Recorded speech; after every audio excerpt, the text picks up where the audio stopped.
Madame, Monsieur, bonsoir et bienvenue dans Vox News, votre rendez-vous de l'actualité. Je suis Fanny Wegscheider. À la une de l'information de ce jeudi 30 mars 2017. Faustin Archange Touadéra dirige la République centrafricaine depuis 1 an. Les défis à relever étaient nombreux lors de son accession au pouvoir. Nous reviendrons sur son bilan. Au Burundi, une terrible épidémie de paludisme a fait plus de 4000 morts depuis le début de l'année 2017. Des chiffres bien supérieurs à ceux fournis précédemment par les autorités. Et enfin, 146 migrants d'Afrique subsaharienne sont portés disparus au large de la Libye. Le seul survivant raconte les circonstances du naufrage de leur embarcation en Méditerranée. Bonsoir à tous. Cela a fait 1 an hier, mercredi 29 mars, que Faustin Archange Touadéra est arrivé à la tête de la République centrafricaine. De la sécurité au développement économique, en passant par la justice ou encore la reconstruction de l'État, quels sont les défis que le président Touadéra est parvenu à relever ? Reportage. Élu avec plus de 62% des voix, le président de la Centrafrique, Faustin Archange Touadéra, portait sur ses épaules, dès son ascension au pouvoir, les espoirs de retour à l'ordre constitutionnel de 4,5 millions d'habitants, assommés par des années de guerre entre groupes armés sur fond de rivalité politique, des conflits meurtriers parfois devenus interethniques. Alors, 1 an après son accession au pouvoir, de la sécurité au développement économique, en passant par la justice ou la reconstruction de l'État, quels sont les défis que le président Touadéra est parvenu à relever ? Sur le plan sécuritaire, le calme est revenu dans la capitale Bangui, mais dans le centre et l'est du pays, notamment autour de Bambari, des civils meurent régulièrement dans des affrontements entre des factions rivales de l'ex-rébellion Séléka ou autres groupes armés. Depuis le retrait en octobre 2016 des forces françaises Sangaris, la situation ne semble pas maîtrisée par les casques bleus de la MINUSCA. Le programme de désarmement, démobilisation, réinsertion est toujours au point mort et les forces armées centrafricaines, sous le coup d'un embargo sur les armes, sont encore en formation par l'Union européenne. Sur le plan étatique, l'administration, la police et la justice sont toujours absentes de la majeure partie du pays. Une cour pénale spéciale est cependant en cours de formation et pourrait être effective dans l'année. La situation humanitaire n'a pas vu de grande amélioration. Plus de 2 millions de Centrafricains ont besoin d'une assistance et plus de 400 000 sont déplacés dans divers sites du pays et 450 000 sont réfugiés à l'extérieur. Au chapitre du développement, cependant, Faustin Archange Touadéra a remporté un succès à Bruxelles en novembre dernier. L'Europe a promis de financer un plan sur 3 ans de relèvement de la Centrafrique, montant alloué 2,2 milliards de dollars, près de 1,350 milliards de francs CFA ou plus de 2 milliards d'euros. Le président centrafricain s'est exprimé à l'occasion de sa première année au pouvoir. Sa priorité reste la sécurité, la paix et la réconciliation. Par ailleurs, Faustin Archange Touadéra s'est dit inquiet que son pays disparaisse des préoccupations de la communauté internationale. Il s'alarme en particulier du sous-financement des programmes d'aide aux populations en détresse. Si pour certains Centrafricains, les progrès sont réels compte tenu de la situation dans laquelle se trouvait le pays avant l'arrivée de M. Touadéra, il reste encore trop lent. Il est important qu'on continue de maintenir la vie centrafricaine dans l'agenda de la communauté internationale, surtout sur les questions humanitaires. Au centre du pays, à Bambari, où à cause du conflit entre les fractions, il y a eu beaucoup de déplacés, beaucoup de victimes. Aujourd'hui, tout le monde devrait être mobilisé pour aller vers la paix. Et nous ne comprenons pas toujours cette volonté de continuer un conflit inutile. Il a pris le pouvoir dans une situation très critique et il est en train de faire de son mieux pour améliorer la situation centrafricaine. Après l'élection de Touadéra, je vous dis que la situation ici au PK5 et en Centrafrique en général n'a pas tellement changé. Il n'y a pas tellement changé. Donc pour nous qui sommes de la communauté musulmane, nous vivons toujours dans cette enclave. Nous n'avons pas aussi un grand mouvement. On ne peut pas circuler librement. Et donc là, et jusqu'à présent, la paix n'est pas encore totalement revenue. Au Burundi, plus de 4000 personnes sont mortes du paludisme rien que depuis le début de l'année 2017. Ce chiffre communiqué mercredi par les Nations Unies contraste nettement avec les 700 victimes seulement recensées au 13 mars dernier par le ministère de la Santé du pays. L'Agence humanitaire des Nations Unies précise par ailleurs que plus de 9 millions de cas ont été détectés depuis janvier 2016. La population totale du Burundi n'est que d'environ 11 millions d'habitants. Le rapport onusien ajoute que la part des Burundais touchés par une insécurité alimentaire grave est passée de 2 100 000 à 3 millions entre octobre et janvier dernier. Le Burundi est déchiré par des violences politiques meurtrières depuis 2015 et 380 000 habitants ont fui vers les pays avoisinants. L'état d'urgence est prolongé de 4 mois en Éthiopie. Ce jeudi, le Parlement a approuvé à l'unanimité l'extension de la durée de la mesure décrétée le 9 octobre dernier. La raison, pour le ministre de la Défense, Siraj Fegesa, c'est la volonté de s'assurer que la paix et la sécurité relative observées actuellement s'installent durablement. Un état d'urgence de 6 mois avait été déclaré par le Premier ministre Haïlé Mariam Desalegn. Il devait mettre fin à plusieurs mois de manifestations antigouvernementales violemment réprimées et qui ont fait plus de 500 morts. Le mouvement de contestation avait débuté en novembre 2015 en région Oromo, au centre et à l'ouest du pays, et s'est ensuite étendu à partir de l'été 2016 à la région Amara, située au nord de l'Éthiopie. L'opposition entre le président sud-africain Jacob Zuma et Pravin Gordhan ne sera plus publique. Un chef du Parti communiste sud-africain a confirmé ce jeudi que le ministre des Finances serait limogé au cours d'un remaniement gouvernemental décidé par M. Zuma. Un premier signe du départ souhaité du ministre a été donné lundi quand le chef de l'État a brusquement interrompu une tournée de promotion de M. Gordhan à l'étranger. L'ANC, fondée par Nelson Mandela et au pouvoir depuis la fin officielle de l'apartheid en 1994, est aujourd'hui déchirée. D'un côté, il y a les partisans de Jacob Zuma, qui a réaffirmé récemment sa volonté de procéder à une transformation radicale de l'économie en faveur de la majorité afrodescendante. Et de l'autre côté, il y a une aile modérée, incarnée par Pravin Gordhan et l'actuel vice-président sud-africain Cyril Ramaphosa. M. Zuma est mis en cause dans de nombreux scandales de corruption. M. Gordhan bénéficie, lui, de la confiance des marchés. Les deux hommes s'opposent publiquement depuis plusieurs mois au sujet de la bonne gestion de l'argent public. Du côté du Parti communiste sud-africain, Solly Mapaila a exprimé le rejet par sa formation politique du remaniement ministériel souhaité par le président Zuma. Le président nous a informé de son intention de procéder à un remaniement ministériel pour remplacer le ministre et le vice-ministre des Finances. Nous lui avons fait part de notre objection face à un tel remaniement. Ce ministère est un ministère extrêmement sensible. Il faut s'en occuper avec soin, avec précaution. Nous ne pouvons pas permettre aux parasites et aux vautours de l'assiéger et de le piller complètement. Direction l'Afrique de l'Ouest. À présent, l'administratrice du Programme des Nations Unies pour le développement est en visite officielle de 72 heures au Togo. Hélène Clark s'est rendue mercredi sur le chantier d'aménagement d'une piste rurale financée par le PNUD. Quelques heures avant, elle avait visité le premier centre incubateur pour l'entrepreneuriat féminin du pays. Noël Tadénion pour les détails. C'est dans une ambiance folklorique que Hélène Clark, administrateur du PNUD, Programme des Nations Unies pour le développement, a été accueillie au centre Innovop à Lomé.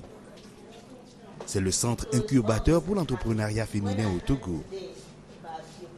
L'objectif de ce centre est de promouvoir et valoriser l'entrepreneuriat des femmes. Innovop appuie les femmes, surtout les jeunes, dans les secteurs à fort potentiel de création, de richesse et de génération d'emplois durables. Elle a eu l'occasion de voir la réalité parce que tout en étant à New York, elle a entendu parler de nous. Le centre a déjà été cité en référence dans le rapport 2016 des Nations Unies sur le développement humain. Donc c'est pour elle l'occasion de voir la réalité et je crois que ce qu'elle a vu aujourd'hui lui a beaucoup plu et c'est avec beaucoup de plaisir qu'elle va, et elle nous l'a dit d'ailleurs, qu'elle va essayer donc de faire en sorte que le soutien de PNUD ne manque pas à cette initiative et que le PNUD continue donc de nous aider pour que ce que nous avons entrepris aujourd'hui puisse aller de l'avant. Les femmes entrepreneurs, vous le savez, sont le poumon de l'économie et surtout au Togo, vous connaissez leur travail, le travail qu'elles font pour la production du produit national brut. Et donc voilà, c'est une véritable aubaine. Une quinzaine de start-up sont en cours d'incubation et bénéficient de l'hébergement de leur entreprise, d'un accompagnement stratégique et technique et du réseautage à Innovop, une initiative lancée l'année dernière. Mon entreprise fonctionne sur tous les plans en même temps, sur la gestion de l'équipe, la gestion du suivi comptable et surtout la pérennisation de la clientèle. Or, ici à Innovop, il y a un parmi l'équipe qui s'occupe de comment je dois gérer comment je dois gérer les ressources humaines, un qui me conseille sur la façon dont je garde ma clientèle, je la fidélise, et un autre qui me suit de façon comptable. Donc c'est un tour complet qu'on fait en même temps. C'est pour ça que j'ai choisi Innovop. Hélène Clark a par ailleurs échangé avec des membres de la Fédération des femmes chefs d'entreprise de l'Afrique de l'Ouest. Elle n'a pas caché sa satisfaction pour ses actions menées pour la promotion de la femme au Togo. Nouveau naufrage au large de la Libye. Un bateau emprunté par des migrants a coulé en mer Méditerranée. 146 personnes au moins seraient portées disparues selon le témoignage du seul survivant du drame, actuellement hospitalisé sur l'île italienne de Lampedusa. Le jeune Gambien âgé de 16 ans a précisé que les victimes venaient du Nigeria, de Gambie ou encore du Mali. Parmi eux, 5 enfants et plusieurs femmes enceintes. L'Organisation internationale pour les migrations rapporte qu'avant ce dernier naufrage, au moins 590 migrants sont morts ou disparus au large de la Libye en tentant de rejoindre l'Europe par la Méditerranée. Mercredi, le Parlement italien a approuvé une loi qui vise à protéger les migrants mineurs non accompagnés dans le pays. Restons en Afrique du Nord. La politique tunisienne s'ouvre avec la création d'un nouveau parti. L'ancien Premier ministre Mehdi Djoma a annoncé mercredi la formation d'Al-Badil Ettounsi, l'alternative tunisienne en arabe. Le parti est notamment décrit par son fondateur comme modéré. Plusieurs grandes figures ont déjà fait part de leur adhésion. Par exemple, l'ancien ministre de l'Équipement, Edi Larbi, ou encore l'ex-gouverneur de la Banque centrale, Moustapha Kamel Nabli. L'ambition d'Al-Badil Ettounsi est de devenir l'une des principales forces politiques du pays à l'approche des prochaines élections. Pour Mehdi Djoma, qui a dirigé le gouvernement de janvier 2014 à février 2015, son retour sur la scène politique se justifie par la situation difficile et fragile de la Tunisie. Il souhaite combler un manque de vision politique et économique. Ce matin, nous avons déposé une demande officielle pour l'autorisation de notre parti Al-Badil Ettounsi. Nous voulons être un parti modéré, réaliste, patriote et le plus important, démocratique. Les choses sur lesquelles nous allons travailler afin de parachever le chemin démocratique, parachever les institutions constitutionnelles, ce sont des choses importantes. Nous avons un acquis qui est la liberté que nous devons garantir. Nous avons un des plus grands acquis aussi qui est le droit des femmes. Politique encore dans le pays où l'aménagement de l'ancien siège du Rassemblement constitutionnel démocratique est quasiment terminé. Le bâtiment du parti dissous de Zine El Abidine Ben Ali abritera bientôt les services de 3 ministères. L'incontournable tour de verre de 17 étages situé à Tunis n'est plus utilisé depuis la révolution de 2011. Le secrétaire d'État en charge des domaines de l'État et des affaires foncières a annoncé le début du transfert de ses services administratifs après une année de travaux d'un coût d'1 600 000 dinars, environ 650 000 euros ou plus de 430 milliards de francs CFA. Les membres de ce ministère seront installés d'ici le 15 avril. Les fonctionnaires des ministères de la Culture et du Tourisme devraient, eux, emménager d'ici l'été. Le bâtiment, qui a été renommé Tour de la Nation, abritera aussi des expositions ainsi que la projection permanente d'un film sur l'histoire de la Tunisie. Toujours au nord du continent africain, après des millénaires de présence sur les rives du Nil, aujourd'hui les Juifs d'Égypte ne sont plus qu'une petite poignée, pour la plupart des femmes âgées. Ils se posent aujourd'hui la question de la sauvegarde de leur patrimoine laissé à l'abandon. Reportage. Au cœur d'une des synagogues du Caire, Magda Haroun dévoile des rouleaux de la Torah, parfois vieux de plusieurs siècles. Un jour, ce sera tout ce qui restera de la communauté juive de la capitale égyptienne. Au milieu du XXe siècle, les Juifs étaient entre 80 et 120 000 dans tout le pays. Au Caire, ils ne sont à présent plus que 6. Avant, nous étions plus nombreux. Mais comme nos membres sont âgés, 2 ou 3 au minimum disparaissent chaque année. Magda est l'ange gardien des derniers Juifs du Caire et veille sur leur patrimoine. À 91 ans, sa mère, Marcel, est l'une des doyennes de cette communauté. Elle a peur que l'histoire millénaire des Juifs d'Égypte s'efface peu à peu. J'en suis très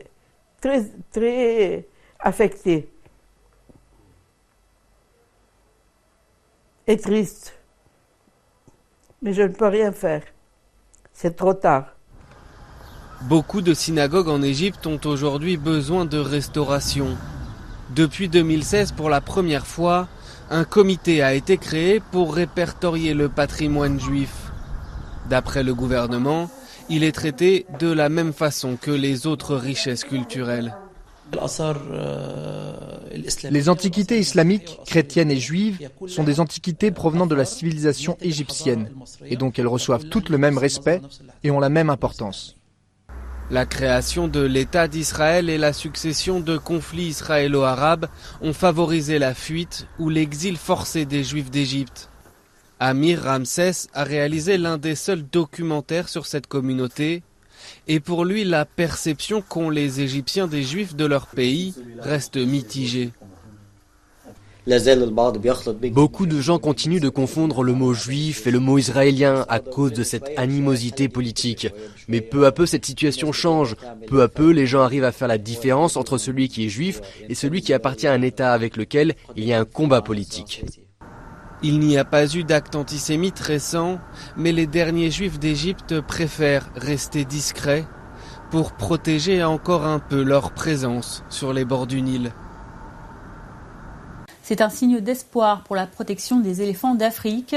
Le prix de l'ivoire vendu illégalement baisse sur le marché chinois. Des membres de l'organisation Save the Elephants étaient réunis mercredi à Nairobi, au Kenya. Ils ont notamment annoncé qu'en 3 ans, les défenses et objets d'art confectionnés en ivoire ont vu leur valeur diminuer de 2/3 en Chine. La demande dans les commerces légaux chinois est elle-même aussi en forte baisse. La Chine est le principal consommateur mondial d'ivoire de contrebande. Le pays est à l'origine de la forte hausse du braconnage des éléphants d'Afrique cette dernière décennie. Le prix de vente total d'une défense en Chine continue de chuter depuis un pic récent de $2100 le kilo pour une défense moyenne de bonne qualité de 1 à 4 kilos au début de 2014. Le prix de vente a chuté à $1000 à la fin de 2015 et récemment, dans le travail que nous avons fait, voici le chiffre pour le début de cette année, il est tombé à $730 le kilo. La raison principale est le ralentissement de l'économie en Chine. Du coup, les gens n'achètent plus de produits de luxe comme des montres ou de l'ivoire d'éléphant. Les Chinois sont beaucoup plus au courant de ce qui se passe en Chine et en Afrique au niveau du braconnage et du marché illégal. Donc voici les raisons de la chute du prix. Je crois que l'avenir de l'éléphant d'Afrique est entre les mains de la Chine. Si le prix chute, il y a moins d'incitation. Pour un braconnier, il y a une relation entre le risque et la récompense. Si le risque augmente et que la récompense est très faible, cela réduit fortement l'incitation au braconnage. La crise qui a secoué la Guyane depuis 10 jours semble s'être calmée. Des barrages étaient toujours maintenus mercredi à Cayenne, mais la situation s'était apaisée au lendemain de manifestations historiques dans ce département-région français d'outre-mer. Une délégation ministérielle est arrivée dans la journée pour tenter de trouver une issue à cette crise. Des négociations qui laissent certains manifestants perplexes. De nombreux Guyanais se demandent ce que peuvent faire des ministres en fin de mandat à 1 mois du premier tour de la présidentielle française. Pour eux, la Guyane est un territoire délaissé depuis longtemps par la métropole. Le collectif des 500 frères contre la délinquance, qui est en pointe dans le mouvement de grève guyanais, participe aux négociations avec les 2 ministres envoyés à Cayenne, parmi eux Erika Bareitz. Nous voulons absolument, au-delà des échéances électorales qui sont devant nous, nous voulons absolument faire un travail sérieux qui engage et qui donne une véritable légitimité à la signature de l'État, au pouvoir de l'État, aux décisions que nous allons prendre. À l'international, à présent, le divorce entre le Royaume-Uni et l'Europe se concrétise.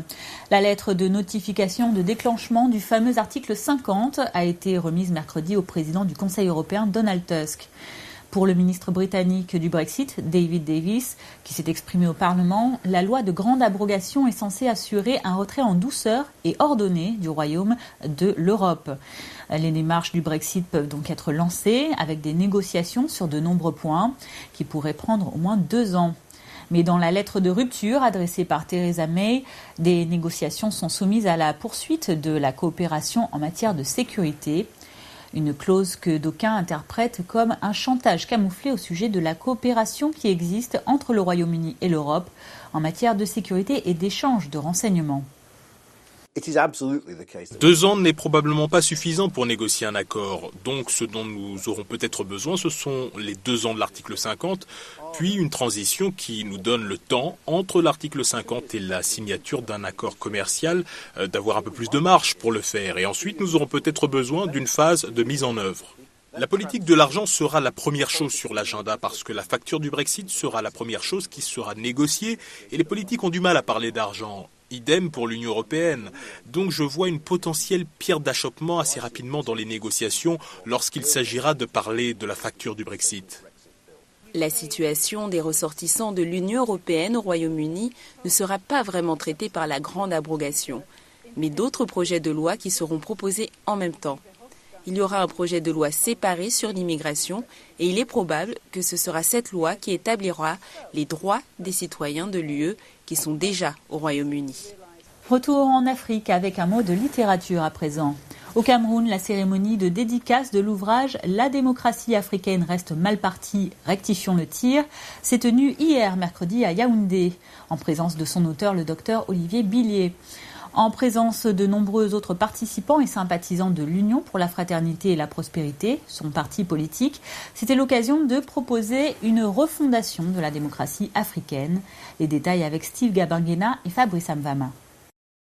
La démocratie africaine reste mal partie, rectifions le tir. C'est le titre de l'ouvrage du docteur Olivier Billier, officiellement présenté au public ce 29 mars 2017 à l'hôtel Franco de Yaoundé.